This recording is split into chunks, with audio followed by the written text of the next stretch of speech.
9월 마지막 주일 아침입니다. 벌써 9월이 다가고 10월이 다가왔습니다. 올 한 해도 벌써 4분의 3이 지나갔습니다. 하나님께서 남은 한 해 기간 동안 우리와 함께 하시며 우리의 삶의 자리에서 늘 동행해 주시고 가장 선한 길로 인도해 주실 줄로 믿습니다. 그 믿음으로 마지막 한 해 그 순간까지 승리하는 저와 여러분 되시기를 바랍니다. 우리는 모두 이 세상을 살아가는 동안 평화로운 세상에서 행복하게 살아가는 것을 꿈꿉니다. 그것은 하나님도 마찬가지이십니다. 하나님은 모든 나라와 모든 문화가 다른 나라나 문화를 두려워하지 않고 공격하지 않으면서 서로 자신만의 독특한 정체성을 추구하며 행복하게 살아가기를 원하십니다. 그것이 하나님께서 이 땅을 창조하신 하나님의 비전입니다. 하지만 모든 것이 그랬듯이 이런 하나님의 계획과 역사는 인간 때문에 한순간 망쳐지고 맙니다. 시편 2편 1절은 이렇게 시작합니다. 어찌하여 이방 나라가 분노하며 민족들이 헛된 일을 꾸미는가? 네, 왜 그럴까요? 네, 왜 이방 나라들이 온갖 나라와 민족들이 분노하고 헛된 일을 꾸미는 것일까요? 그 근본적인 이유는 그 나라와 민족을 구성하는 사람 개개인이 모두 죄인이기 때문입니다. 네, 죄인들은 분노하고 헛된 일을 꾸밀 수밖에 없습니다. 아무리 빈틈없이 계획을 짜고 아무리 정치를 잘해도 아무리 강력한 군대를 보유한다고 해도 인간이 계획하는 일은 하나님 앞에 헛된 일일 뿐입니다. 인간은 자신의 운명을 스스로 결정할 수 없기 때문입니다.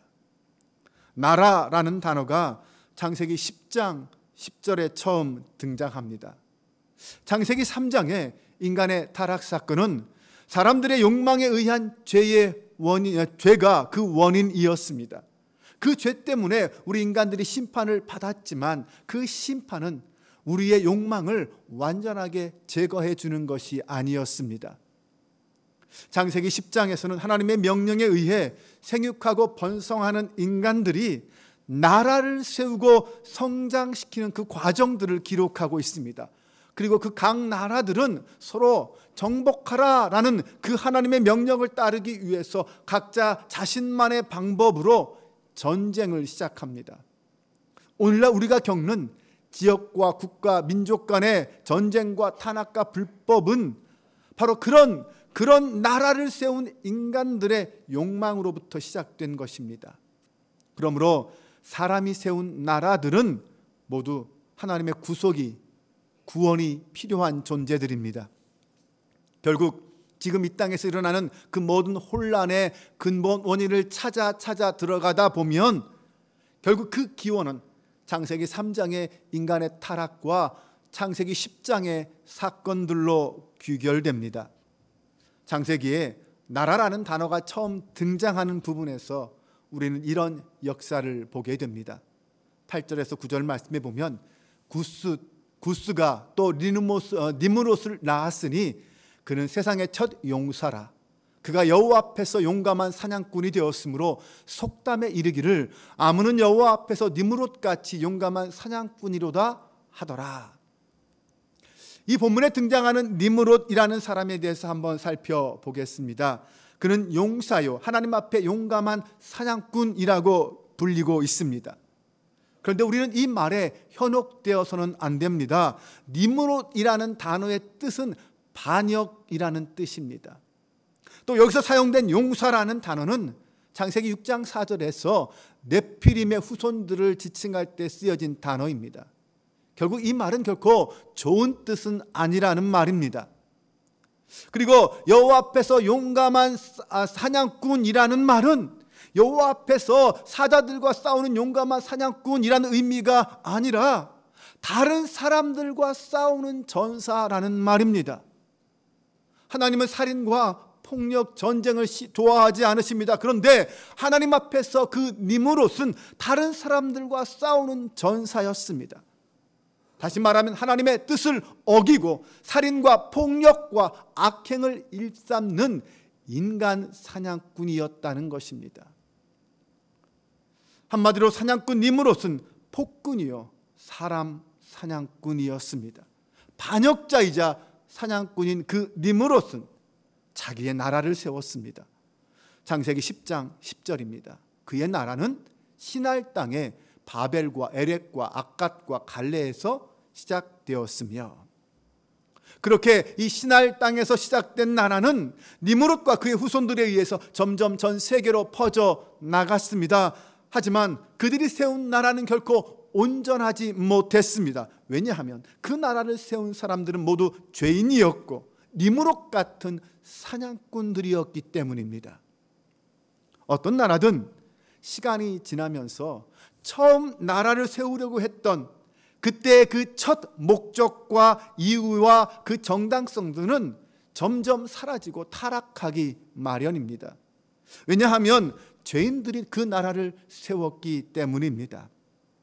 어떤 종류의 정부나 나라를 세우려고 하는지는 그렇게 중요하지 않습니다. 민주주의든 봉건주의든 공산주의든 우리는 권력에 굶주리고 사람을 아무렇지 않게 죽이는 그 독재자가 높은 자리에 오르면 어떻게 그 나라 백성들을 탄압하고 그 나라를 파멸로 이끄는지 역사 속에서 우리는 이미 경험하고 있습니다. 역사 속에서 모든 시민에게 완전한 평등과 공정함을 줄 수 있다라고 시작한 공산주의, 결국 그 공산주의는 정부가 오히려 억압의 근원이 되어서 실패하고 말았습니다. 민주주의나 공화국을 주장하는 나라들도 그 제도나 법률과는 상관없이 그들을 지배하는 인간의 타락과 제약 때문에 여전히 백성들은 고통받고 있고 힘들게 살아가고 있습니다.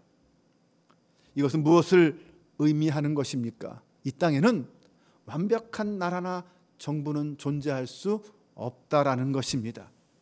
성경이 이것을 증명하고 역사가 입증하고 있습니다. 창세기 11장에 가면 사냥꾼 니므롯이 세운 나라가 어떻게 변할까요?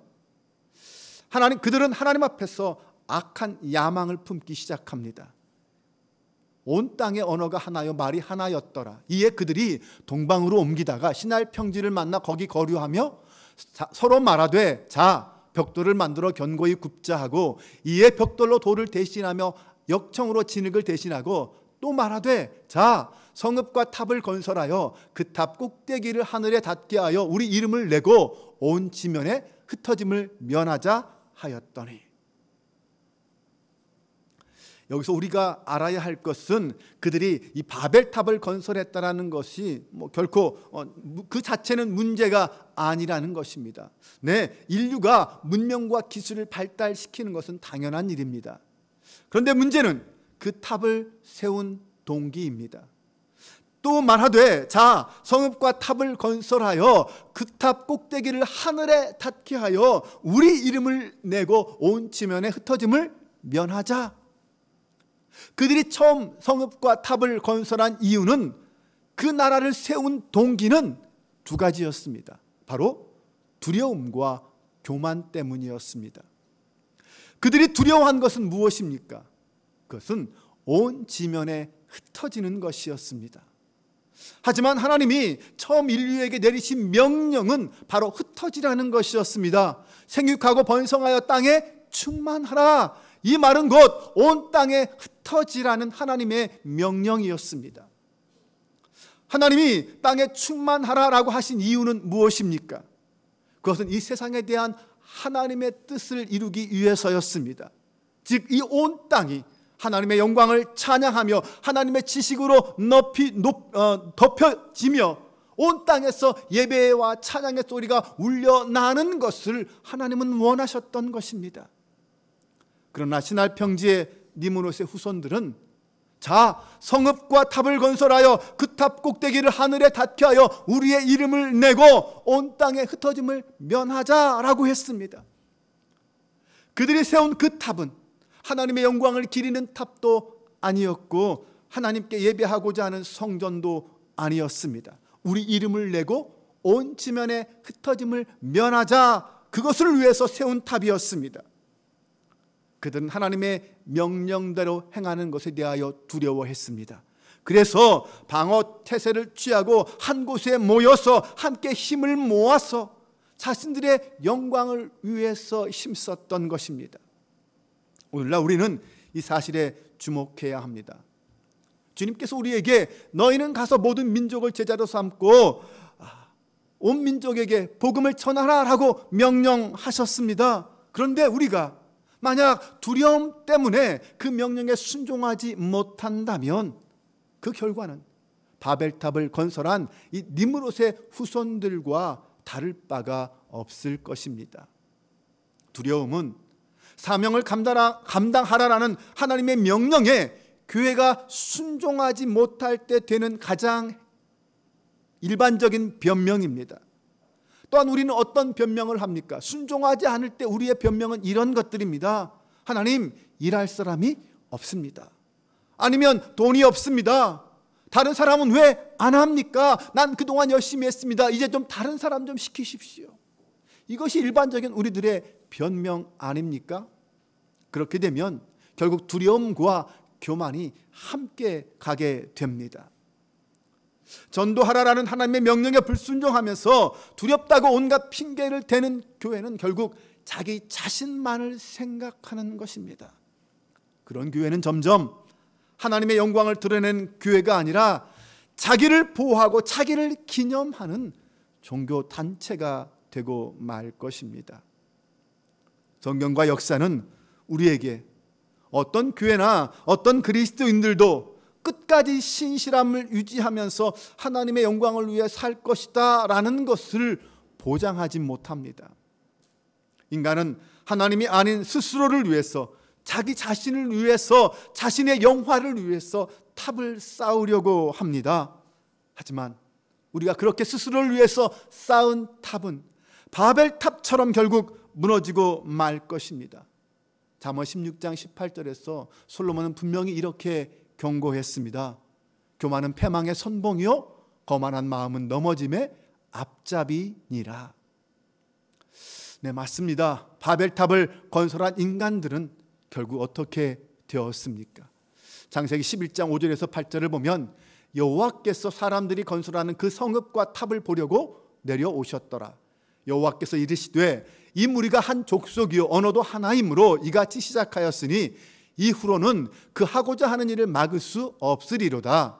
자, 우리가 내려가서 거기서 그들의 언어를 혼잡하게 하여 그들이 서로 알아듣지 못하게 하자 하시고 여호와께서 거기서 그들을 온 지면에 흩으셨으므로 그들이 그 도시를 건설하기를 그쳤더라. 결국 하나님 앞에 두려움과 교만에 빠졌던 그 인간들에게 하나님이 직접 내려가셔서 간섭하셔서 개입하셔서 그 탑을 무너뜨리시고 그들의 언어를 혼잡하게 하심으로 본래 당신의 계획대로 이루어 가셨습니다. 이와 같이 하나님이 원하시는 것은 인간이 결코 되돌릴 수 없습니다. 하나님은 당신의 뜻을 분명히 이루시는 분입니다. 그렇게 처음 나라를 세우려고 했던 그들은 이제 언어가 갈라지고 흩어지고 말았습니다. 사람들은 서로 연합했고 집단의 힘으로 뭔가를 이루려고 했습니다. 하지만 그 결과는 분열과 파괴였습니다. 물론 거기에는 좋은 이유와 핑계도 있었을 것입니다. 우리도 처음 나라를 세울 때는 애국심도 있고 온 백성들이 자유와 행복을 누리는 나라로 세우자 이런 결심도 합니다. 하나님께 영광 돌리는 하나님 나라로 만들어가자라고 열심히 합니다. 하나님의 법을 따라 나라의 법도 세웁니다. 네, 그래야 합니다. 하지만 그것조차도 나중에는 자기 의가 되고 맙니다. 하나님이 기준이 아니라 자기 중심의 나라가 되고 만다는 것입니다. 결국 그런 나라는 바리새주의적인 나라가 되고 말 것이고 세상의 왕국과 같이 똑같이 멸망하고 말 것입니다. 오늘날 많은 나라들이 그 길을 걷고 있습니다. 그럼 누가 우리 같은 죄인들이 세우는 그 나라에서 우리를 구원할 수 있습니까? 어떻게 해야 자기 욕망만 추구하는 하나님의 영광에 대하여 반역하는 니므롯 같은 나라에서 우리를 구원할 수 있습니까? 우리는 그에 대한 복된 소식, 복음을 알고 있습니다. 바로 예수 그리스도이십니다.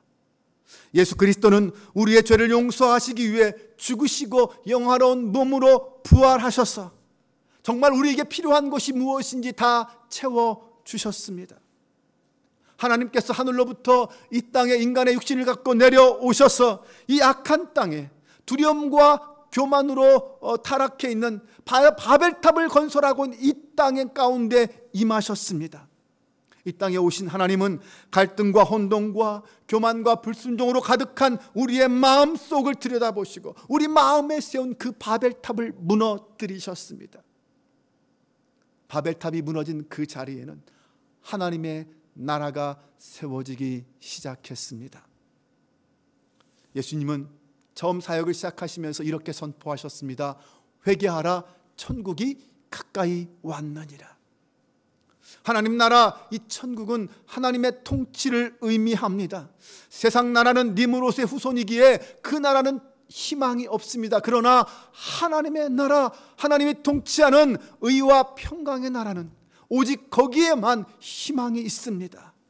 모든 나라는 다 죄인이 세운 나라이기 때문에 죄인이 다스리는 그 나라에는 희망이 없습니다. 오직 예수 그리스도의 나라만이 완벽한 은혜와 평강과 정의로 우리를 이끌어 가게 될 것입니다. 예수님의 공생의 사역을 보면 그 예수 그리스도의 나라는 부패하고 악한 정부와 독재자들과 불의를 다 몰아내는 나라라는 것을 알 수 있습니다. 죄로 억압받는 그 나라들을 구속하시고 당신의 완벽한 그 왕권으로 다시 회복시키실 하나님이시다, 그리스도다라는 것을 우리는 알 수 있습니다. 따라서 2000년 전에 이 땅에 오신 그 예수 그리스도는 당시 그 땅의 사람들만을 위해서 오신 것이 아닙니다. 예수님은 다른 모든 이방 민족들을 위해서도 십자가를 지셨고 죽으셨습니다. 그러므로 그리스도의 나라는 하나님의 창조하신 온 창조 세계에 다 영향을 미칩니다. 이 땅의 모든 나라에서 예수 그리스도만이 진정한 왕이십니다. 그래서 아브라함 카이퍼는 이런 말을 했습니다. 모든 것을 통치하시는 그리스도께서 우리 인간이 존재하는 전 영역 중 그분의 것이라고 외치지 않는 곳은 단 1제곱센티미터도 없다. 모든 땅이 하나님의 통치 아래 있다라는 것입니다. 우리는 반드시 예수 그리스도의 왕 되심을 선포해야 합니다. 주님의 명령대로 땅 끝까지 복음을 전해야 합니다. 하나님 나라에 들어가는 그 모든 민족에 대해서 요한계시록은 각 나라와 족속과 방언이라고 말했습니다. 세상 모든 족속과 방언에 그리스도의 복음이 선포되어야 하나님 나라가 세워질 것이고 비로소 하나님이 세우시는 그 왕국이 완성될 것입니다. 어리석은 죄인인 인간들은 바벨탑을 세워서 결국 하나님의 심판을 받고 그 언어가 다 혼잡하게 되었지만 하나님께서는 당신의 나라가 올 때에는 새로운 방언으로 온 나라와 민족을 하나 되게 묶으셨습니다. 바로 오순절 성령 강림 사건을 통하여 유다와 아시아, 유럽과 아프리카에 사는 모든 나라 사람들은 그들의 말로 복음을 들을 수 있게 되었습니다. 자기 자신을 숭배하려는 바벨탑의 그 시도를 누르기 위해서 그들의 언어를 혼잡케 하신 하나님은 이제 오직 그 마음이 하나님만을 향하고 하나님께 예배 드리는 나라로 세우기 위하여 그 모든 언어를 한데 묶으시고 하나 되게 하셨습니다. 인류 역사를 위한 하나님의 구속 사역은 그렇게 시작되었습니다. 그리고 마침내 하나님의 때가 되었을 때에 하나님 나라가 그리스도 안에서 완성될 그 마지막 날에 새로운 도성이 하늘로부터 새하늘과 새 땅으로 우리 가운데 임하게 될 것입니다. 우리를 다스리는 나라가 될 것입니다. 그 모습을 요한계시록 21장 24절은 이렇게 설명합니다. 만국이 그 빛 가운데로 다니고 땅의 왕들이 자기 영광을 가지고 그리로 들어가리라. 땅의 모든 왕이 자기의 영광을 가지고 하나님 보좌 앞에 나아가 영광을 올려드린다는 것입니다. 그 영광은 바로 복음의 열매이고 우리에게 약속된 약속된 미래에 대한 희망입니다. 그러므로 그리스도 안에서 구속받은 모든 피조물만이 그 영광을 품고 그 영원한 왕국으로 들어갈 수 있습니다. 땅에 왕국을 건설하려고 했던 사람들은 그들의 야망이 아무리 크다 하더라도 그들을 다스리시는 하나님의 통치와 계획을 결코 넘어설 수 없습니다. 결국 우리 안에는 우리가 기대하는 나라나 정치, 국가 그 어떤 것도 우리의 모든 악함을 바로잡을 능력이 없다라는 것입니다. 오직 하나님만이, 오직 복음만이 희망이어야 하고 희망인 줄 믿으시기 바랍니다. 역사의 발전 속에서 몇몇 국가들은 자유를 억압할 뿐만 아니라 복음을 박해하는 나라들이 있습니다. 지금도 세계 곳곳에서는 예수 믿는 사람들이 핍박과 억압을 당하고 있습니다. 세상의 법들을 통하여 하나님의 말씀, 성경의 말씀을 무효화시키려고 합니다. 세상 나라는 이렇게 끊임없이 하나님 나라를 대적합니다. 그래서 사도 요한은 이렇게 말했습니다. 형제들아, 세상이 너희를 미워하여도 이상히 여기지 말라. 예수님께서는 세상에서는 너희가 환난을 당하나 담대하라, 내가 세상을 이기었다라고 말씀하셨습니다. 그러므로 여러분이 예수 그리스도 때문에 이 세상 가운데서 수치와 모욕을 당하여도 낙심하지 마시기 바랍니다. 우리를 헐뜯는 신문 기사에 요동하지 마시기 바랍니다. 세상 사람들의 흥망성쇠에 결코 흔들리지 마시기 바랍니다. 우리의 하나님은 지금도 하늘 보좌에 앉아 계십니다. 우리는 새로운 피조물로서 하나님의 소유입니다. 사도행전 5장 27절 이하를 보면 복음을 전하는 사도들이 공회 앞에 불려갔습니다. 대제사장들이 사도들에게 더 이상 예수 그리스도의 복음을 전하지 말라라고 협박을 했습니다. 그때 사도들이 뭐라고 대답합니까? 사람보다 하나님께 순종하는 것이 마땅하니라. 여러분, 우리는 하나님의 은혜를 입은 사람들이지 어떤 특정 정당이나 정부에게 신세를 진 사람들이 아닙니다. 따라서 우리는 하나님의 명령을 어기도록 지시받는다면 순종할 수 없습니다. 권력이 구조적인 죄와 부정의를 장려하고 보호하려고 한다면 우리는 담대한 선지자가 되어야 합니다. 그리스도인은 이 세상 나라에 살지만 보이지 않는 또 다른 나라의 시민으로 사는 사람들입니다. 오직 십자가 복음으로 세워진 나라, 예수 그리스도의 사랑으로 세워진 나라, 그 나라가 진짜 우리가 살아가는 나라입니다. 역사적으로 그 나라의 사람들은 세상 나라가 정의롭지 못하고 도덕적이지 않을 때 그 나라의 백성들은 잠잠하지 않았습니다. 하나님 나라의 양심으로 하나님의 법의 양심을 따라 행동하였습니다. 복음이 아니다라고 말하는 것에 대하여 분명히 그렇게 하면 안 된다라고 행동하고 말할 수 있었습니다. 복음은 그 안에 있는 사람들에게 외제도나 시민권, 고아나 빈곤, 낙태, 성매매 등에 관련된 사항들에 대하여 어떻게 생각하는지 분명히 우리에게 말씀하고 있습니다. 따라서 우리는 흔들림 없이 복음과 하나님과 하나님 나라를 신실하게 선포하는 사람들이어야 합니다. 복음은 모든 일에 대하여 우리가 나서서 움직일 것인가 아니면 잠잠히 있어야 할 것인가에 대한 기준을 우리에게 제공해 줍니다. 우리가 이 땅에서 하나님의 영광을 드러내는 명예로운 시민으로 살아가야 하는 이유는 우리가 이 땅의 사람이 아니라 다른 세상의 사람이기 때문입니다. 우리는 사람이 아닌 하나님께 순종하는 존재들입니다. 우리는 그리스도가 십자가에 못 박힌 것 외에는 다른 그 어떤 것도 알려고 하지 않는 사람들입니다. 예수님만이 정치가 우상화된 이 시대에 유일한 희망임을 믿으시기 바랍니다. 교회의 의의와 목적은 이 세상의 것이 아닌 다른 것을 세상의 희망으로 제시하는 것입니다. 교회는 이 세상의 것으로가 아니라 하늘의 것으로 세상의 희망을 제시할 수 있어야 합니다. 세상은 세상의 기준과 가치관으로 판단하고 결정하지만 교회는 하나님으로부터 오는 그 은혜와 능력이 우리의 문제와 모든 헛된 희망들을 대체할 수 있고 해결할 수 있다라는 것을 보여주어야 합니다. 복음은 불순종같이 행동으로 저지른 죄에 대한 해결책입니다. 뿐만 아니라 복음은 우상 숭배 같은 영적인 죄에 대한 해답입니다. 복음만이 죄인 우리를 의롭게 하고 새롭게 하고 이 세상에서 하나님 나라를 살게 하는 하나님의 능력임을 믿으시기 바랍니다. 우리 함께 이 시간 기도하겠습니다.